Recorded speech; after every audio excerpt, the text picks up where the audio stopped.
Hey, Dan Passarelli here. Well, at the beginning of this year, I said that this year was probably going to be volatile, and it ended up being true. I said that trading straddles was probably going to be the way to go for at least the first half of the year, and that ended up being true, but now it becomes rather interesting because here's the thing.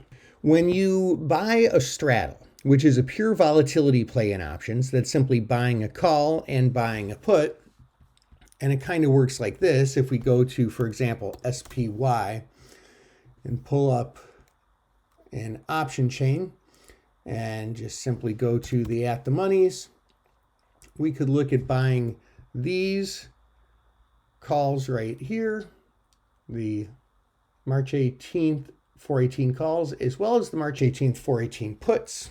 And we'll just make this a one lot since it's just an example. And if we look at a risk profile, we get a risk graph that looks like this. And basically what this means is the lower the stock goes, the better. The higher the stock goes, the better. But if it stays in the middle of a range here, that's where we lose. We want volatility in either direction. But here's the rub. Implied volatility, as measured by VIX, that helps determine the price of the straddle.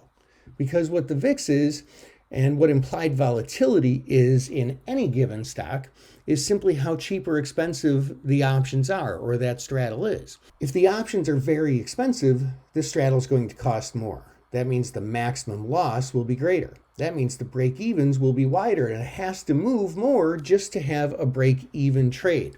So at some point, the options get so expensive that straddles no longer become worth it, and we have to look at different ways of trading this market. This is Dan Passarelli. I hope that helps. Trade smart.